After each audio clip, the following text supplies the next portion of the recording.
I have said for years that if I only had 1 hour to teach a group on the Song of Solomon, I would share the next 2 sessions on romance with them.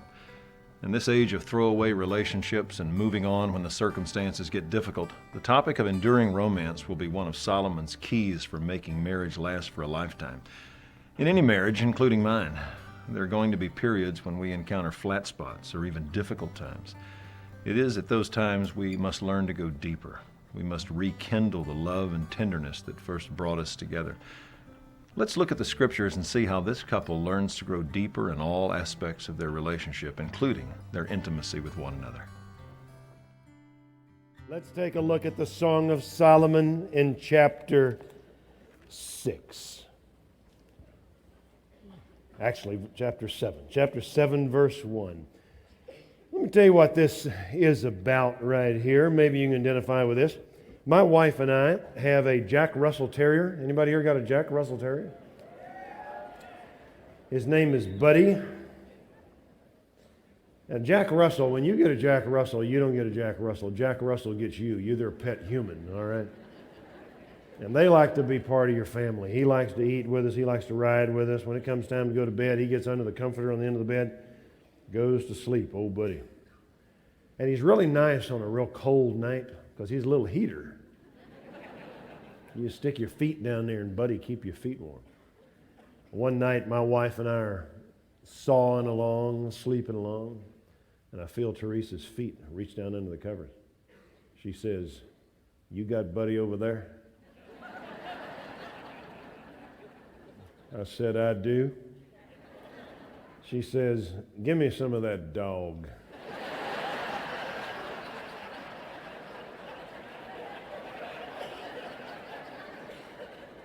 You ever just stop somewhere and go, our relationship has gone places I never thought that it could go. Give me some of that dog.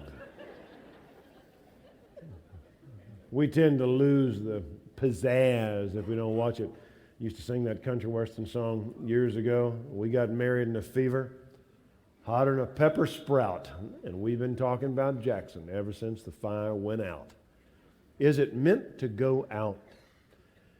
The term romance is a term that came from the Middle Ages. The language of the day was Latin, but in certain areas you didn't speak the formal language of Latin when you were talking about things near to the heart, like songs, jokes. When you would write poetry, you wouldn't speak in Latin, you would speak in what were called the Romantic languages. And they were languages of the heart. And it got to be where the term romance meant that it was something that wasn't just formal, but it was of the heart. Now, this is why we got married. We got married for romance. We didn't pro-con it and draw a line down the paper and think it would be an advantageous situation to be married. We felt delight and affection and words and an embrace. All of us can remember the first time that we held hands, the first time that we kissed.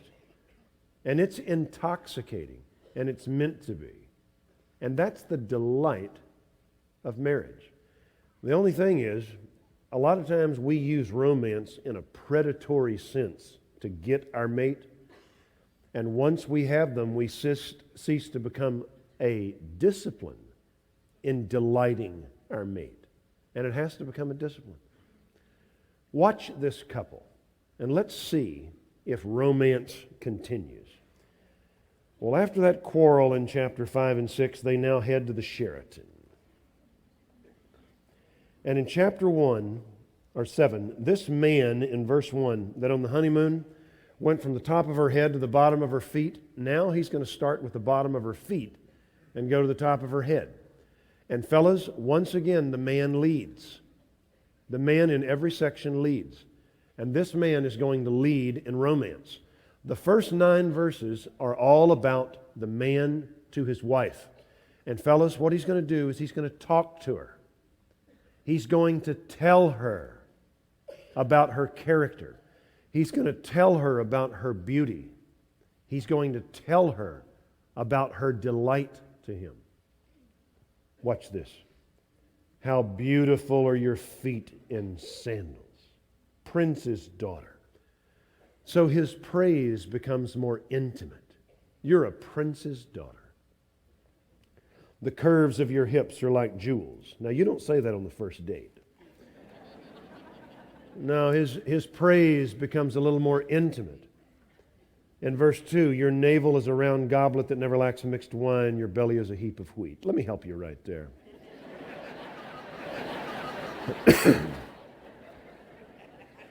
In Hebrew, the belly is the seat of emotion. Paul said, I long for you with the bowels of Christ. To speak of your wife's belly is to speak of her heart or her emotion.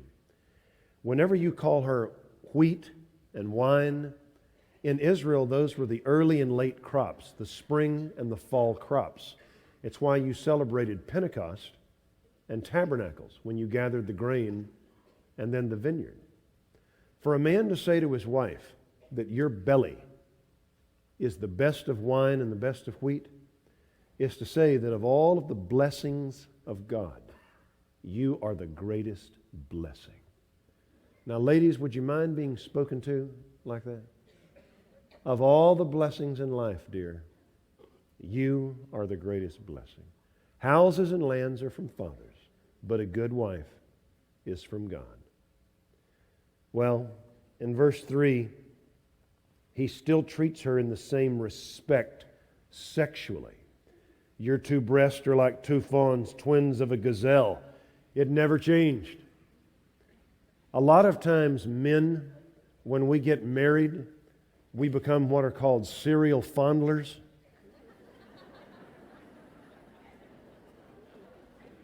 We just kind of feel that gives us the right to grab our wives whenever we want. And don't get me wrong, women just love to be grabbed. All right? It's just a delight. That's why a lot of women want to put a rear view mirror at the sink, you know?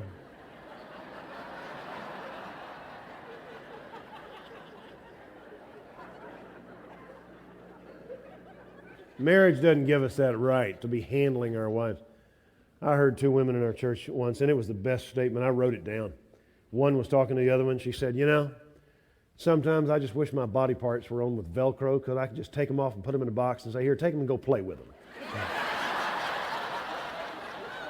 Beautiful. Well, this man is still tender with this woman, okay? And in verse 4, he speaks of her as classy. Your neck is the tower of ivory.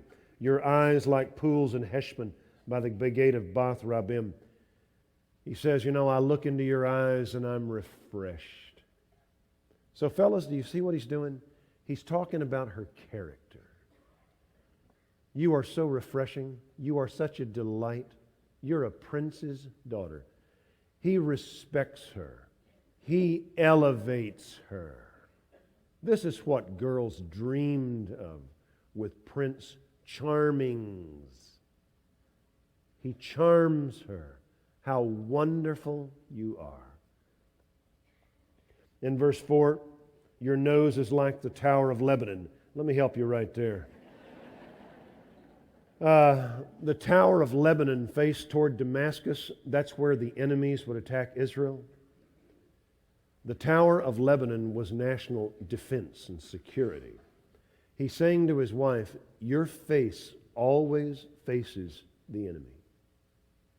Fellas, do y'all have wives that are faithful to you? Faithful to God?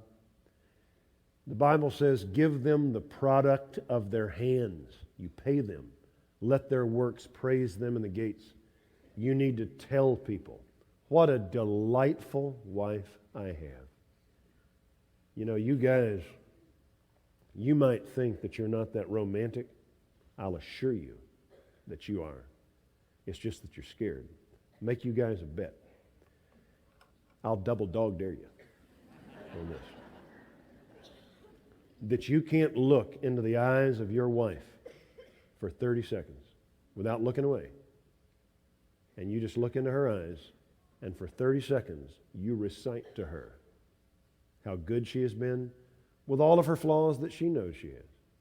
You tell her how good she's been, what a good mother, what a delight she's been, what a good daughter-in-law. You just go down the list. You won't make it 30 seconds. You'll start squeaking. You really will. I remember one time I was on Dennis Rainey. Y'all ever hear that? Family Life. And it was Valentine's. And Rainey loves to surprise you with stuff. And out of nowhere, he and Bob Lupine, who was his co-host, he said, "Now, Tommy, you wrote the book of romance. Yeah, you're the romance guy." "Yeah, pretty much." And he says, "Why don't you just speak a love letter to your wife right now? How would you like to do that? National radio, here, speak a love letter." "Oh, okay, I can do that. Teresa, I want to thank you for being faithful to me, faithful to my parents, faithful to our children. Thank you for never embarrassing me, never hurting me. Thank you for being..." Guess what I started doing? "And I just want to say this. You've just always loved me and forgiven me." I look across the table and there's Dennis Rainey. Bob Lupine's crying. That's the way the program ended. "This is Family Life. Have a good day." Verse 5. He says, now after he has told her about her character, all right? And fellas, I want to reiterate that. Proverbs 31 says, give her the product of her hands.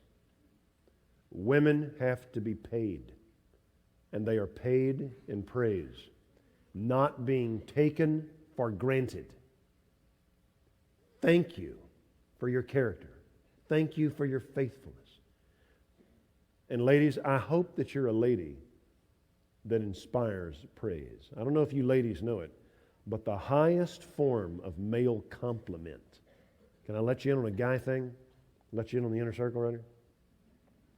When men want to compliment other men, they'll say this: how did some nasty tick-bit fella like you ever marry that queen of a woman over there? You know what a man will do? He'll go, yeah. And I'm stupid as I am ugly. It's the highest form of male pride to elevate a man's wife. You elevate a man's wife, that's his crown. And so, ladies, I hope that you're a woman. The Bible says that a godless wife is like rottenness to the bones. That's how painful it is. So, fellas, if you have a faithful wife, then you go from the bottom of her feet right up her body to her head and say, I appreciate you. You know what you need to do? Sometimes in the presence of your children, you take your wife and you sit down and hold her on your lap and you extol her to your children. That's what this man does. And you see verse 5, he goes to her beauty now. Your head crowns you like Carmel, the showplace of Israel. The flowing locks of your head are like purple threads. You are so beautiful. He doesn't take it for granted. You are lovely. And verse 6, how beautiful, how delightful you are, my love, with your charms. So you compliment her character. You praise her beauty. And now in verse 7, her desirability. Your stature's like the palm tree. Your breasts are like its clusters. And I said, I will climb the palm tree and I will take hold of its fruit stalks. Hello. Son.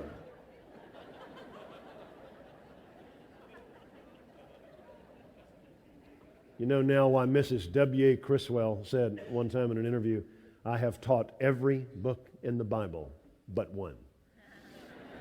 Because it's too racy. That text is more erotic than you think. The palm tree was such a desirable tree in Israel that you would play the part of the bee and you would pollinate it. You would climb the palm tree, take the fruit stalks, go up another palm tree, and pollinate it. This man longs to pollinate his wife. It is as erotic as you want to make it. So this man desires this woman and lets her know that. He's respectful up in verse 3, but he is passionate. In verse 8, may your breast be like clusters of the vine, fragrance of your mouth like apples, your mouth like the best wine. He wants to consume her. So fellas, let's just stop right here. The rest of the text is going to look at the woman, but it begins with the man. He praises her character, praises her beauty, and he tells her, I long for you. It's a whole lot easier for a woman to give herself to a man that so lays the foundation of the blessedness of his wife. That's what he does. Let's don't take him for granted. Well, in chapter 7, verse 9 and following, the woman interrupts him mid-sentence. Can that ever happen? The woman interrupts him. And this always fascinates me. If you ask any man or any woman, what do you consider an ideal man? I would like a man that praises my character, that thinks I'm beautiful, and wants me. That's just what he does, in that order. You ask a man, what would you like your wife to be? Ladies, any man's going to say this, that when I am praising and remembering and desiring, I would like a wife that's responsive. I'd like a wife that is aggressive and creative and spontaneous. It's difficult for a man to get shivered by his wife. You all know what that term is? It's a football term. If you're a defensive lineman, you can't let an offensive lineman get in on you or he controls you. What you do is when you come off the ball, you hit him and you shiver him and you don't let him get close. And then you can get rid of him, go find the ball carrier. A man knows what it is to get shivered when he tries to come close to his wife and she stands him up. Ladies, I'll tell you something about your husband. You can't do that to him very often. That is the deepest pain for a man to know that this woman doesn't want me. Well, look how responsive this woman is. In verse 9, she's called the best wine, and she says, it goes down smooth. Sound like a commercial, doesn't it? It goes down smooth, flowing gently through the lips of those who fall asleep. It's like they have drunk their fill of love. They have made love, and they have passed out. They are intoxicated on each other. So this man said, you're the best wine. The woman says, it goes down smooth. She's not resisting to him. She's not clinical to him.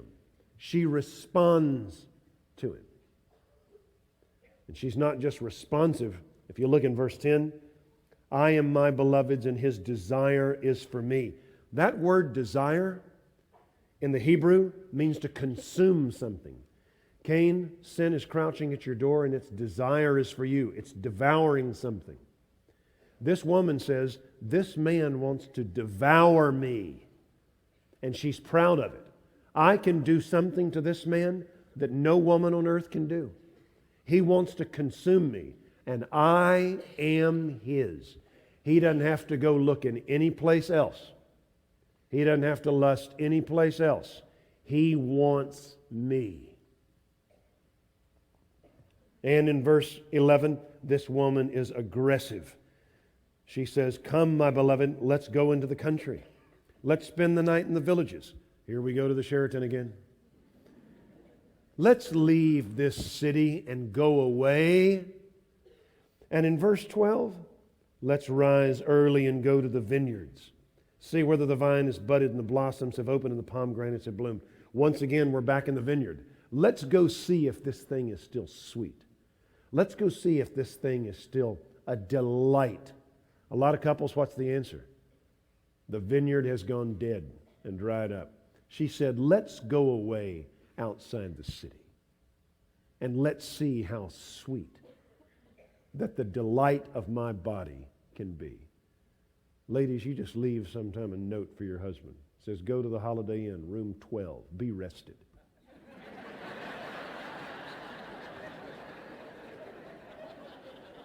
Can you do that? Yes, okay. You can still go to a hotel after you have your honeymoon. You know that's okay? This woman is aggressive. And if you'll notice in verse 12, there I'll give you my love. And then she happens to be creative in verse 13. The mandrakes have given forth fragrance. A mandrake was a plant that had the root shaped like the body of a man. And it was believed that if you ate it, it would give you aphrodisiacal desires and the ability to conceive children. That's why Rachel and Leah fought over who could feed Jacob mandrakes. This is the ultimate signal for a Jewish woman. She says, my, don't the mandrakes smell nice? It's a come on. She says, the mandrakes have given forth fragrance, and over our doors are all choice fruits. Talking about, in context, her body. Up in verse 7, 8, and 9. There are choice fruits. The mandrakes smell nice, dear. Let's go over here out of the village to a special little hotel, to an inn. The mandrakes smell nice. Gracious. Be like a woman saying, meet me at the Sheraton. Incidentally, there's a sale on Viagra. You might want to pick up a case.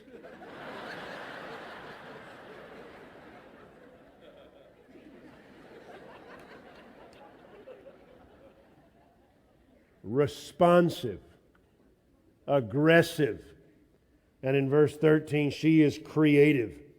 Over our doors, meaning behind these doors, are choice fruits. Choice fruits are the sweetest, and that's in reference to her body. And she says, both new and old. What does that mean? The fruits that she gives are new and old. There are old ways that we touch each other, and they're recognizable and they're comforting. This woman says, I have new fruits. I have things you're going to enjoy that you have never tasted before. That's in the Bible. Come away with me. New and old that I have saved up for you, my beloved. Responsive, aggressive, creative. I got to tell you, we had a woman in our church years ago. Listen, when she left, every man in the church wore a black armband. And I'm going to tell you why. This woman had a tremendous knack of getting other married women together, and she was a sexual counselor. And she talked to girls about stuff that girls need talking about men. I mean, down to the nitty-gritty, the facts about sexuality in the mind of a man. And whenever we would have women's retreats, she would get like 15, 20 girls in her room. All they're sitting there eating popcorn. And she would talk about the latitude and the parameter that a woman can do. She let these women know that during sex, a man is pretty much under your control. You own him. And you don't just have to go through the motions. You can be a delight to your husband. And she would just widen their parameters on what they would think. And whenever we would have women's retreats, I would have guys come to me and they'd say, Brother Tommy, would Carol be going on this retreat?